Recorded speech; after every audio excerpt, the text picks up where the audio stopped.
Dear friends in Oshkosh, I wish we could be together to see each other, but since circumstances prevent that, I'm happy to at least connect with you, with the Dharma, with our service in some small way.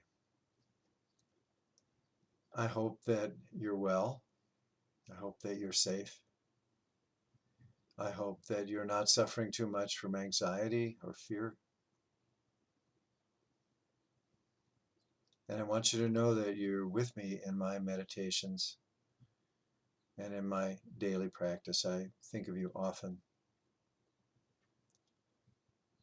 fondly, and I wish you well and welcome you to this little service.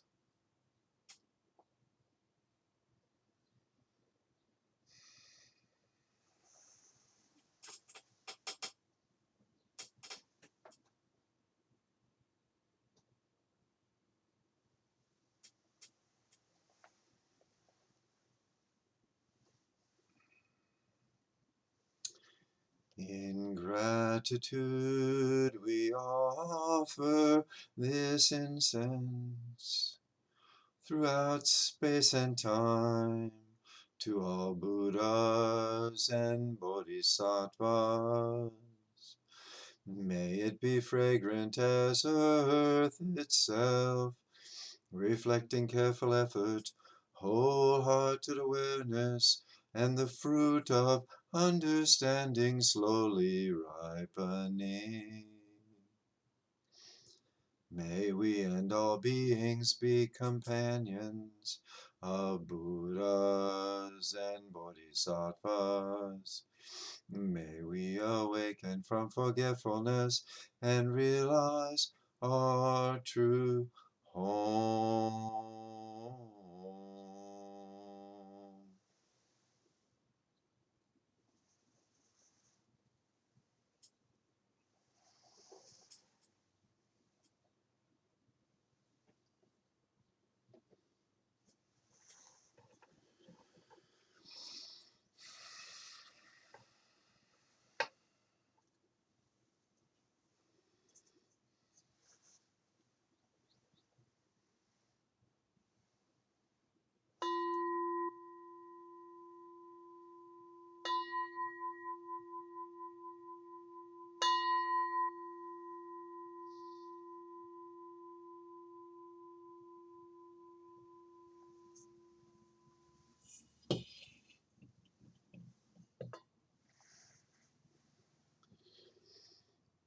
All my ancient twisted karma from beginningless greed, hate, and delusion, born of body, speech, and mind, I now fully atone.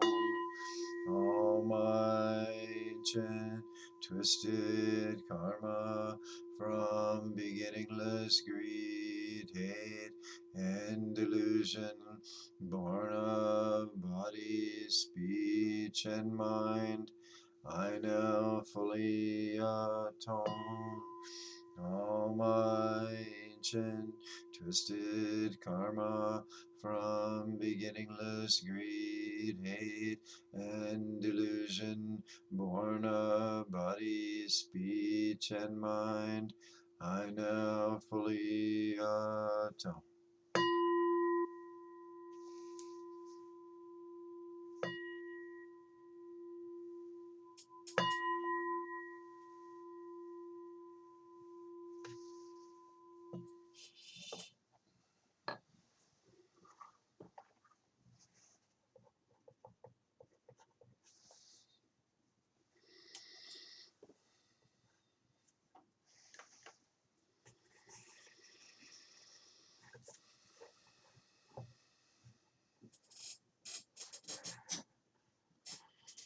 Let's please take a moment to settle ourselves. We will do a brief sitting meditation, which will then blend into a Dharma talk and another meditation.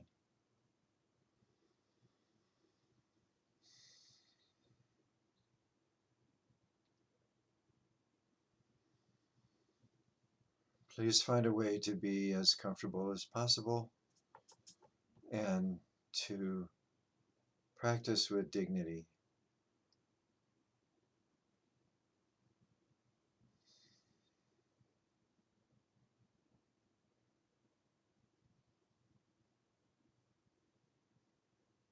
The Buddha often addressed his followers in this way: O you of noble birth, each one of us is of noble birth. You, no matter what your surroundings were when you were born, no matter who you were born to, no matter the environment or the situations of your life, you are of noble birth, because you are the manifestation of the seed of awakening. You are the vessel carrying the Dharma. You are the one in this moment embodying this ancient and universal practice of awakening. O you of noble birth,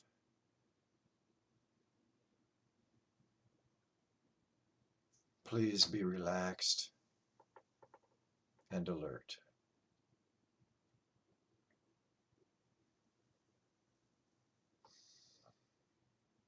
Deepen the breaths, and with the out breath, drop down into the body. With the out breath, relax.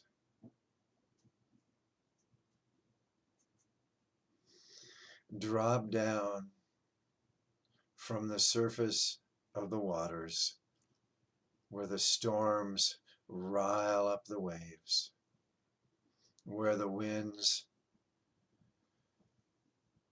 of illness and ill-being whip up the crests of fear and anxiety. Drop down, you of noble birth.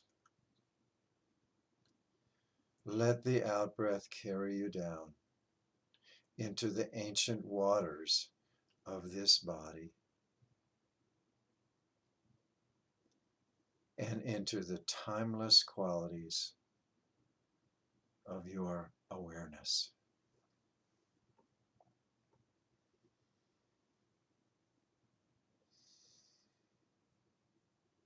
We know that the surface of the waters are rarely still. There is always drama of some kind, activity, restlessness, happening on the surface, everywhere.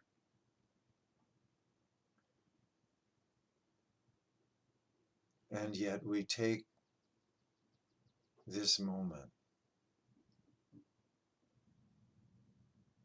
as a doorway to dropping into the stillness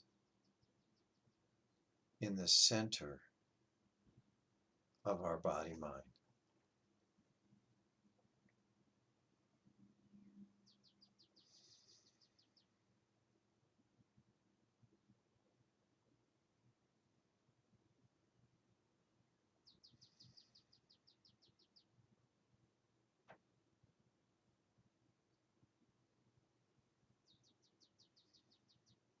Illness has always been with us on this planet. Death has always been with us on this planet. Uncomfortable, undesirable conditions have always been with us.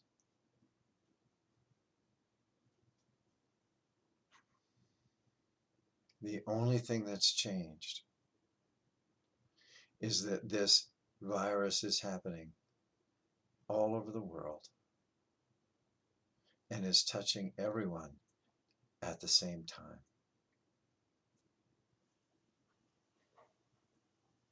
We count the deaths, but how many deaths have gone uncounted through the eons?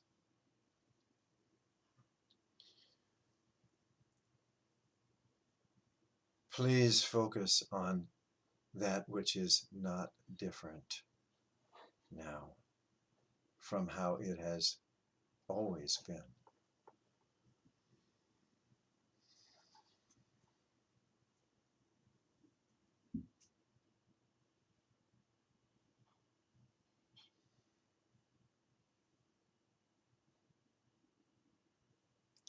We fear for our loved ones more than for ourselves.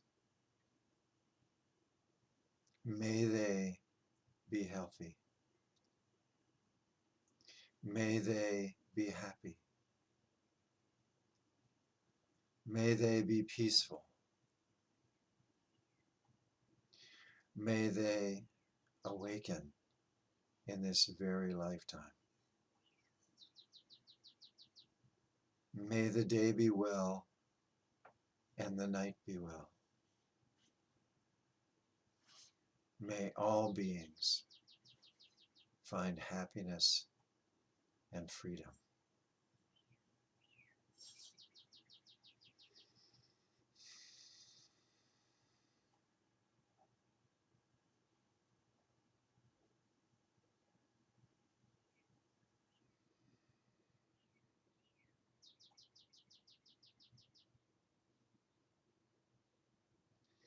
Let each breath remind you that though you may be locked away physically, you are intimately connected with all those who breathe, with all those who have breathed in the past and will breathe in the future. There is no real isolation or separation.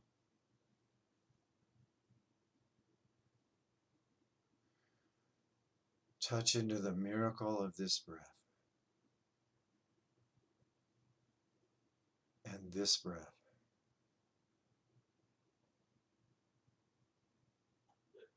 and this breath.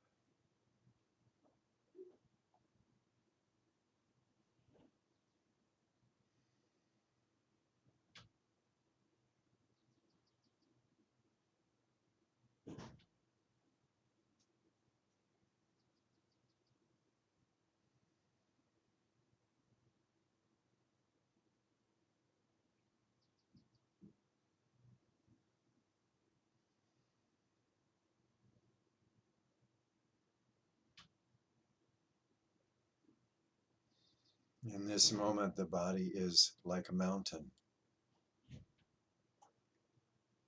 Your presence is solid and trustworthy. Be an island in the stormy seas wherever you are.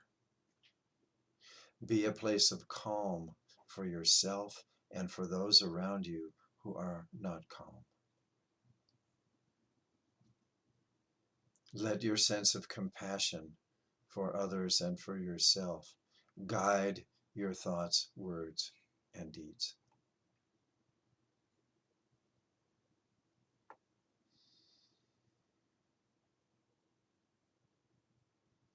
May you be peaceful. May you be solid.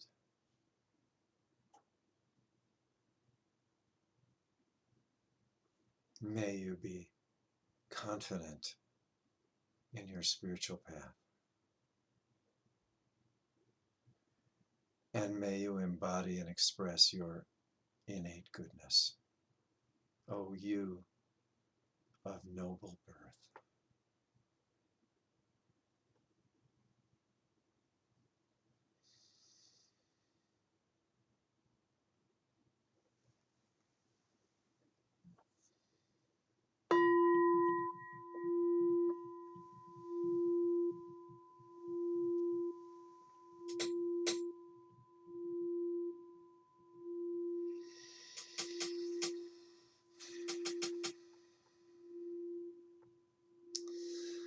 My last talk for you was on the teachings of the Buddha around meditation, the first foundation of mindfulness, the mindfulness of the body. The second foundation of mindfulness, as taught in the Satipatthana Sutta by the Buddha, is sometimes translated as feelings. The Pali word is Vedana. And simply what this concept says to us is that all dharmas, everything that arises, has a tone in our minds that is either positive, negative, or neutral. You can investigate this for yourself to see if it's true. This is interwoven so deeply into our consciousness that we can go back in time to the very beginnings of life on this planet, to the one-celled creatures, the tiny plants or animals that can only be seen through a microscope. And we notice if we're looking through a microscope at some pond water and we see these little amoebas and other creatures moving around,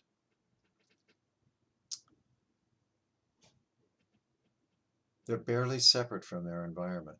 They're made of mostly water and their skins are very, very thin, and they swim around in their environment. And part of the slide that we're looking at through the microscope is heated by the light. And the tiny little amoebas don't like the heat. They want to get away from it because it will kill them. So already there's Vedana. There's consciousness at an extremely primitive level that exists in every cell. And that's the volition to preserve their lives. They experience the heat as negative, and they experience aversion and instinctively move away from it. So Vedana is really built in. We're hardwired to perceive pleasure and pain,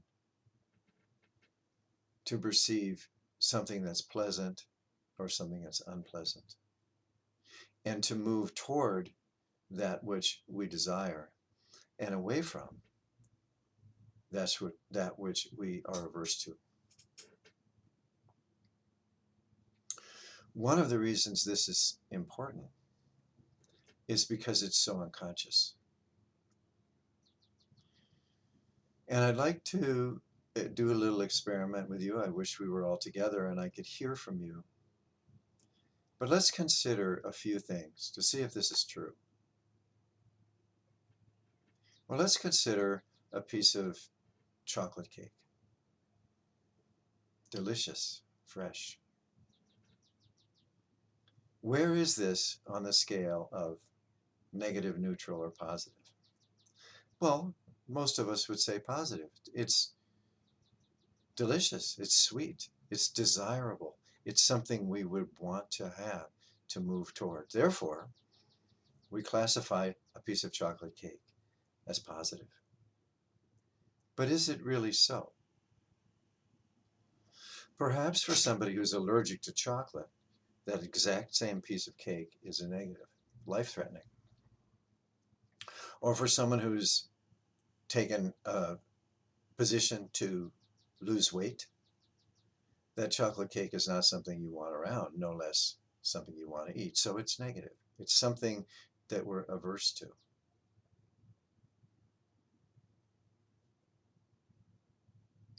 Climbing a mountain may be something thought of as positive by people who are adventurous. They'd love to do it, or they love doing it. They've done it. They want to do it more. Other people could not imagine putting their lives at risk climbing a mountain. It seems like a horrible idea. Same with motorcycles, swimming in the ocean.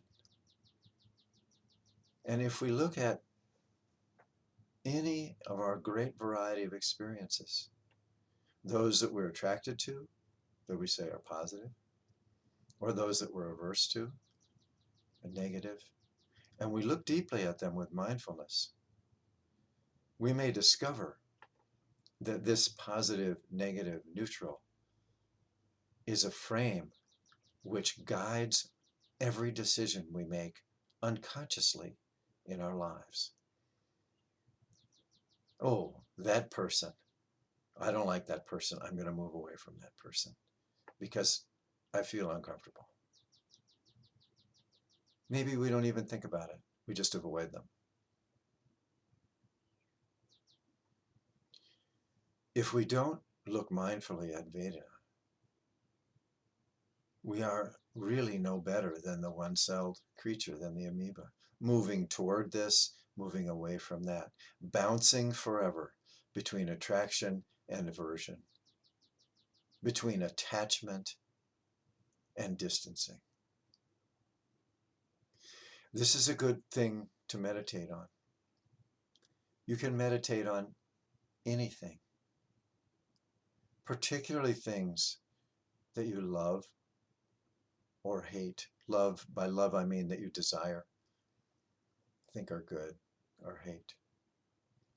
And examine them deeply in order to get a sense of your unconscious attraction or repellence, and to get a better sense of the reality of this world.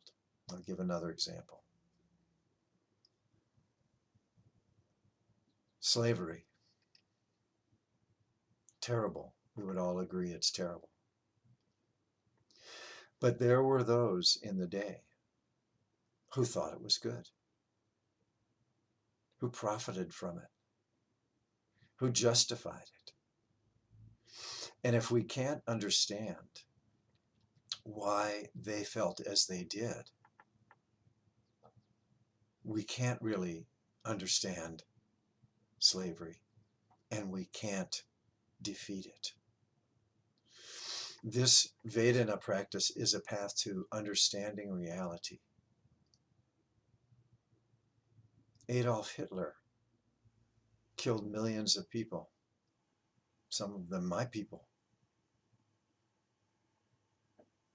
We now agree that that was horrible, most of us. But at the time,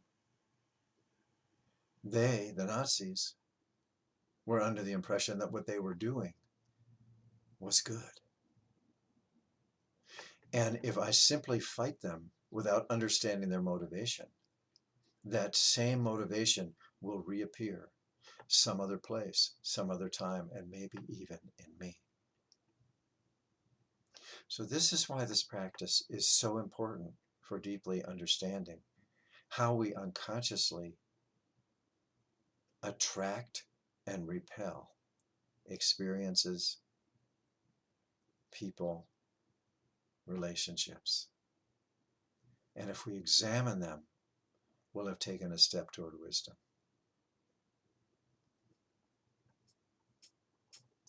There may be some things, if you're meditating on this, that you come to that are good. And you can't find a way that they could be discerned as bad. And vice versa. Mental illness, for instance, not good. Now you've touched into a core value. Loving kindness. How can it be bad? A core value. So this practice not only enables us to discern more what reality is, but it helps us to determine the qualities that we wish to embody as we move on this path of awakening.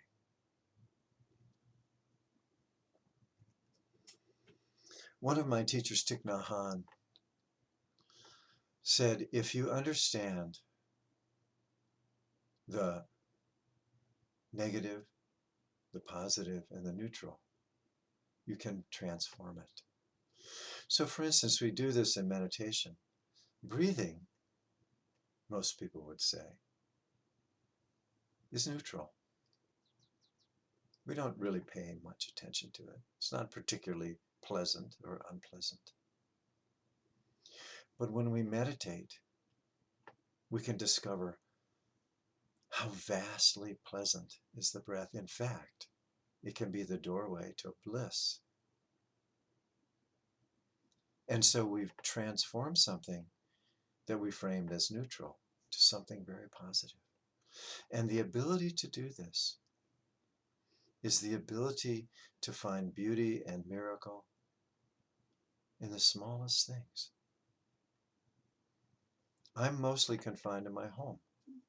I'm 70 years old. I'm at risk. I can't go out to Devil's Lake or to some beautiful place and be in touch with the nature there. But I can go out my back door and watch the shrub that's growing there get these little buds. I can watch the buds swell with each passing day. And it's a miracle. It's a tiny thing. It's not splashy or dramatic. It's something that I've passed by for years, thinking it was neutral. But it's not neutral. When viewed with awareness, with stillness, it's miraculous. Please take some time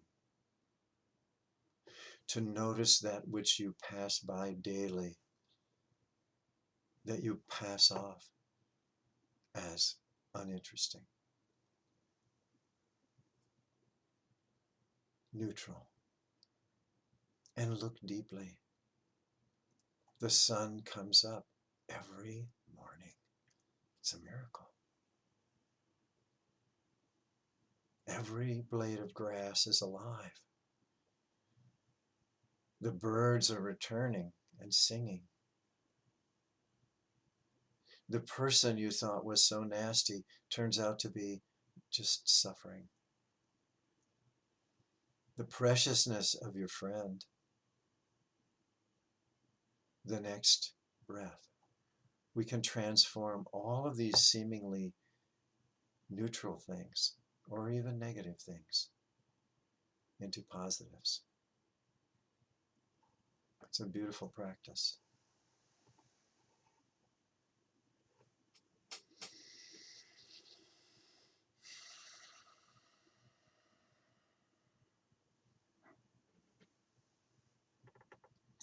Another thing that we come to understand with Vedana practice is that our mind frames everything and traps us in the world of forms. As I said in the last talk, when we're tiny babies, we're confused and lost in the world of shifting, impermanent, changing forms. We don't have a name for them. We don't understand what's happening. All we are is a mass of input from our senses and from our mind. And as we grow older, we begin to categorize things, put things in boxes, build walls, live thinking that this world of form is the only reality there is. I've heard many inmates in prisons say, they can lock up my body, but they can't imprison my mind. And that's what they're saying. We are not just form, and we are not just locked into the world of form. The Dharma teaches us that there's also the formless, the deathless, the unborn, the unchanging, and that this is why we are referred to as those of noble birth. This is our true nature. If we can drop the attachment and aversion just for a moment, we let go of the frames we've put all these forms into. And the next step is the one who is watching all of this, the one who notices how we're attracted or repelled by everything. The mindful one, the one who says, ah, I see it, I'm free. That one, too, eventually drops away. And we're left in the world of the formless, which is the world of joy, compassion, loving kindness, equanimity, and awakening. It's that which survives our death and that which originates our birth.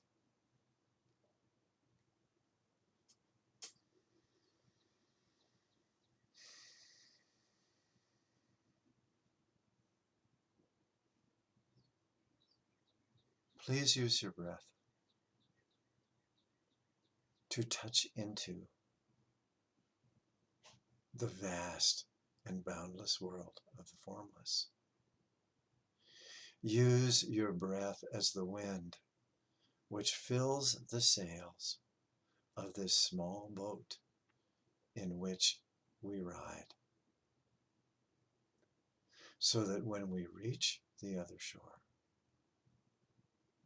we have no need of the boat or the sail or the shore. We're complete before we even begin.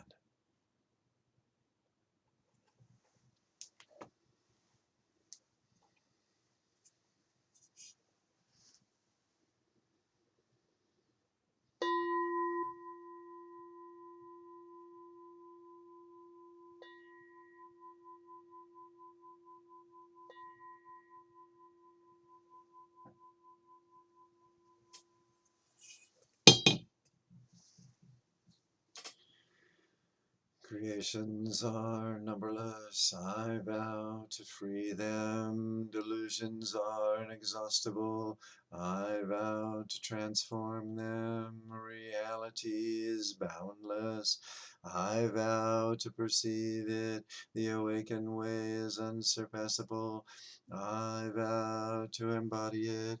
Creations are numberless, I vow to free them. Delusions are inexhaustible, I vow to transform them. Reality is boundless, I vow to perceive it. The awakened way is unsurpassable, I vow to embody it. Creations are numberless, I vow to free them. Delusions are inexhaustible, I vow to transform them. Reality is boundless, I vow to perceive it. The awakened way is unsurpassable, I vow to embody it. Let me respectfully remind you, life and death are of supreme importance. Time passes swiftly and opportunity is lost. Let us awaken, awaken, take heed. Please, do not waste your life.